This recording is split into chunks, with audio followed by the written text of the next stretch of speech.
XRM mga idol, na digital na po yung kanyang panel board o yung kanyang dashboard. Ganito yung nangyayari sa kanyang dashboard. Baka naka-encounter kayo ng ganito, no? Ayan. So nawawala po yung mga digital, no? Yung sulat-sulat dyan. Yan, yung mga numbers nawawala. Umaandar po yung ating makina mga idol, ha. Ayan. So pag may ma-encounter kayong ganitong sitwasyon mga idol, no, huwag kayong mangamba, no?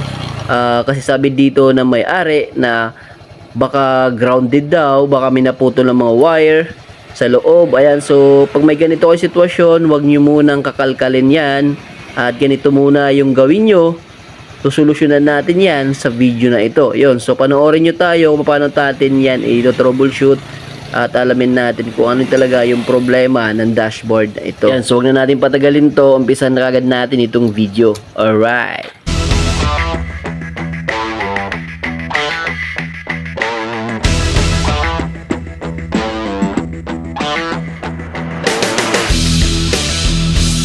So yun na nga, no, XRM na digital po yung kanyang dashboard. Ayan, wala pong battery yan mga idol, kaya hindi umaandar. So pag ganun scenario, check muna natin yung battery, no? Hindi umaandar talaga, hindi umiilaw yung dashboard kahit nakasusi. So check natin si battery, kasi ang sabi dito naman ng customer, baka daw may mga grounded kaya hindi umiilaw. So bago ang lahat, mag-uumpisa tayong mag-check ng battery. Ayan, so yun yung battery, negative, positive, positive, negative. Check natin yan gamit yung test light. Okay. Check natin, check. Baka putol lang sa fuse, kaya walang ilaw sa harap. Yun, brown out. So wala, no? Negative po yung kanyang battery. Yan, naka-on. Manda rin makina. Check natin yung pumapasok na kuryente. Okay naman, no? So ibig sabihin walang putol sa fuse, pumapasok na maayos yung kuryente sa battery. Pero tignan natin kung gaano kalakas yung kanyang charging system.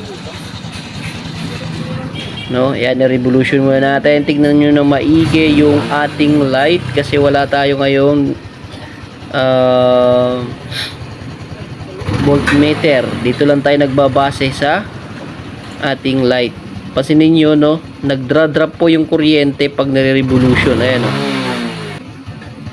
Yun, no, hihina po yung kuryente mga idol pag nire-rev natin, no. Pag hindi tayo naka-revolution, okay naman po yung kuryente, no.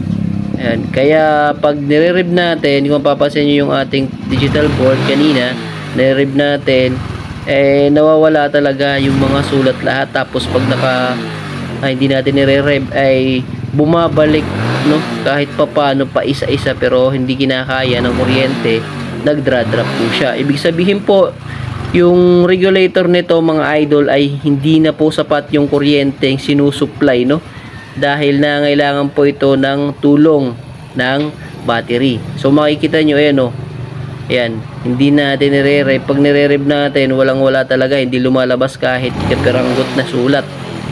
Ayan, so yun po yung naging problema dito ng ating idol. Sabi niya, may grounded yan, kaya ganun. Kasi pag umaandar naman daw, may kuryente yan. Tama nga naman, pag umaandar may kuryente. Pero ang tanong, sapat ba yung kuryente na magsusupply sa buong harness natin, no, sa buong accessories ng ating motor? Kasi FI na po yung motor na ito ng mga idol. Sa pump pa lang ay mangailangan na yan ng kuryente. Tingnan nyo yung light natin, na pag nire-rev natin, humihina. Alright, so sana nag-gets nyo ako dito mga idol, no. Magpapalit tayo ng battery, no. May ikakabit muna tayong battery. So ay mga idol, nagkapit muna tayo ng extra battery, no, para masubukan itong battery. Goods pa po ito. Ayan. So mga pan-testing ko tayo rito na battery, at goods pa po yan. Ayan, o. Ayan, o. Yun, o. Diba? Goods pa. Okay. So ito na po yung kanyang battery. Wala na, no. Paglipas na ng panahon, napakaganda pa naman ang battery na ito. Ang bigat. Okay. Pero wala na. Dami siya sa loob. Dry na. May problema na yan. So palit battery. Temporary battery yung kinabit muna natin para mapakita ko sa inyo na tama yung sinabi ko.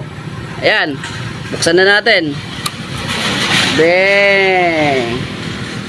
Diba? Patayin natin yung flashlight. Yun o. Start tayo, start. Mahina pa yung starter, no? Kasi tambay itong ating battery. Paanda rin natin. Sheesh!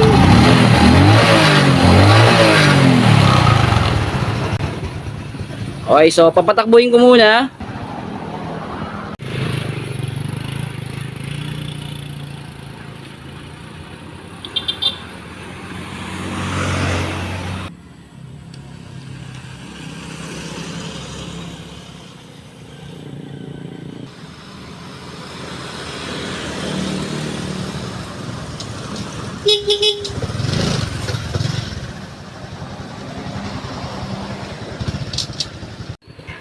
So yung mga idol, no, pinandar muna natin para lumakas-lakas yung ating battery.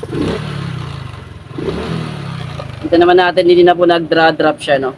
Hindi kagaya kanina, no, na bumabagsak. Kasi dahil nga po digital panel siya o digital po yung ganang dashboard, nangangailangan po siya ng supply ng battery, no. Hindi kinakaya na po ng regulator yung supply. Gaya ng nakita nyo kanina, nung nire-revolution natin, nag-drop po yung kanyang kuryente. So kailangan ng supply galing sa battery, no? Tulong ng battery. Yun. Busina.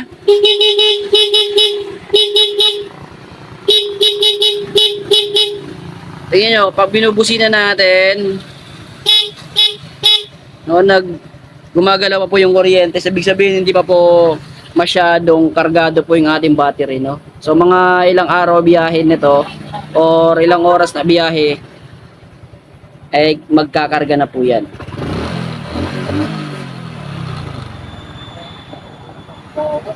Okay, patay man natin.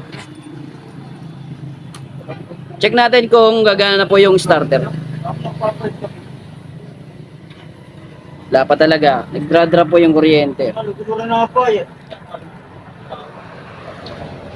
So, kulang pa po yung karga ng battery. Okay? So yun, no. So pag may gano'n kayong sitwasyon mga idol, tapos wala na po, mahina na po yung battery, alam nyo na, no. Alam nyo na yung problema. Baka sabihin may grounded sa dashboard, may putol na mga wire.